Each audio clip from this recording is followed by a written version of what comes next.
अहिले चाहिँ हामी जनस्वास्थ्य कार्यालय जानेछौँ जीविसमा।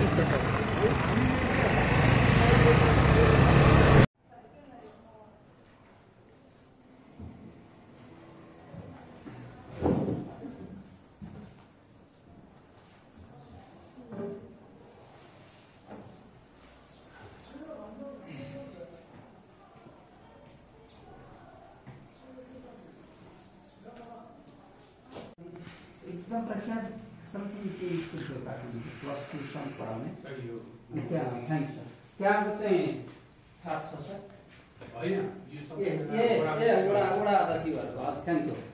अनि उहाँले चाहिँ के भन्नुभयो भने यो होइन होला भने त त्यो स्कुलको टिचर नम्बरमा क्यान्सर हाम्रो शरीरको हरेक शरीरको कुनै पनि अङ्गको हुन्छ सबभन्दा बढी कहाँ हुन्छ भने फोक्सोमा। अनि फोक्सोमा बढी भइरहेछ। राष्ट्रको अथाह लगानी परिरहेछ, परिवारको अथाह लगानी परिरहेछ। त्यही पनि निको हुन्छ होइन कि पाचन केही गर्नु पर्यो है। अब त्यो थाहा हुँदा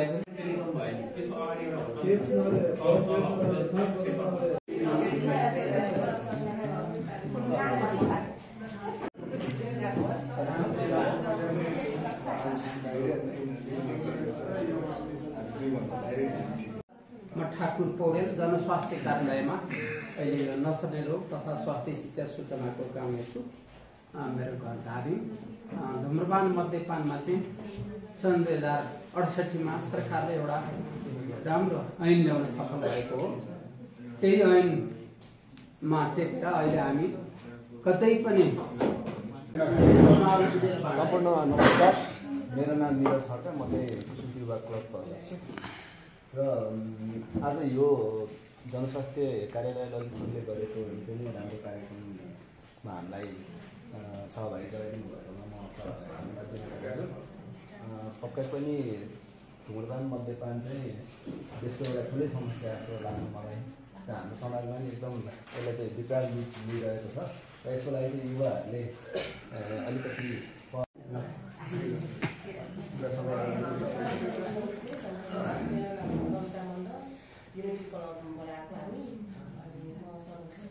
अब यो धुम्रपान सम्बन्धी हाम्रो कार्यक्रम राख्नुभएको कार्यक्रम एकदम राम्रो हो होइन।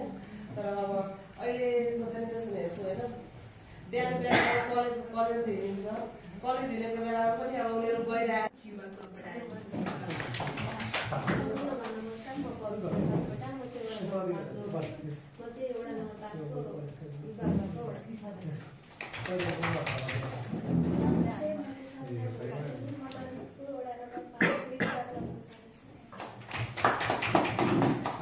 नमस्ते, मेरो नाम किरण महर्जन, म 21 वडा स्तरीय युवा क्लबको सहसचिव।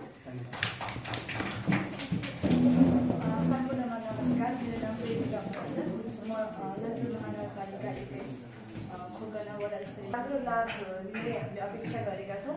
अनि भन्दै थ्याङ्क यू सो मच। नमस्कार, मेरो नाम विवेक मल्सिला, यही वडा नम्बर 1 को युथ क्लबको वडा सदस्य। सबैजना नमस्कार, मेरो नाम ईशा ढाक्रे, म पेसाले पत्रकारिता गर्छु र केही वर्षदेखि म यो एन्टी टोबाको क्याम्पेनमा समर्पण भएर यसरी नै हजुरहरूसँग छलफल गरिरहेको छु।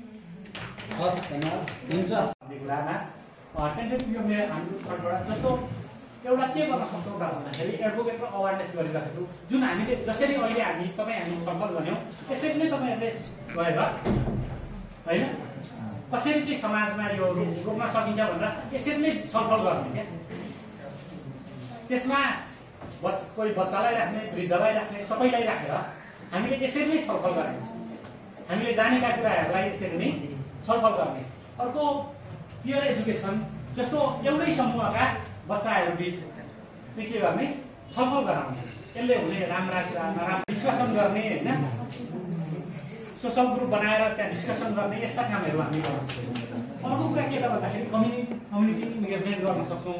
जस्तो यसरी सुर्तीजन्य पदार्थ यस्ता छोड्ने व्यक्तिहरूलाई उनीहरूलाई सहयोग गर्ने होइन, उनीहरूलाई सहयोग गर्ने, खाइरहेका मान्छेहरूलाई पनि कम गर्ने। जस्तो नेपाल सरकारले बनाएका यी विभिन्न खालका नियमहरू छन्, ती नियमहरू चाहिँ कार्यान्वयन गर्नको लागि के गर्ने, स्थानीय तहलाई दबाब दिने, हामी आफै पनि त्यसमा अग्रसर बन्ने, जस्तो सामान्य सार्वजनिक स्थानभन्दा 100 मिटर वरिपरि सुत्तिजन्य पदार्थ बेच्न पाइँदैन भनेर भनेको छ। त्यस पछाडि कुरा रोक्नलाई के गर्न सकिएको भन्दाखेरि शैक्षिक संस्था, स्वास्थ्य संस्था, बालगृहभन्दा 100 मिटर वरिपरि सुत्तिजन्य पदार्थको बिक्री वितरण गर्न निषेध चाहिँ कानुनले नै निषेध गरिरहेको छ। यदि हामीले यो चिज लागू गर्यौँ भने अघि हामीले कुरा गरेका थियौँ नि, त्यसलाई पूर्ण रूपमा हल्ला भनेर भन्दैन। जस्तो ललितपुर महानगरपालिकाभित्रमा कुनै पनि शैक्षिक संस्था, स्वास्थ्य संस्था र बालगृहको 100 मिटर वरिपरिहरू त कुन ठाउँ बाँकी रहन्छ?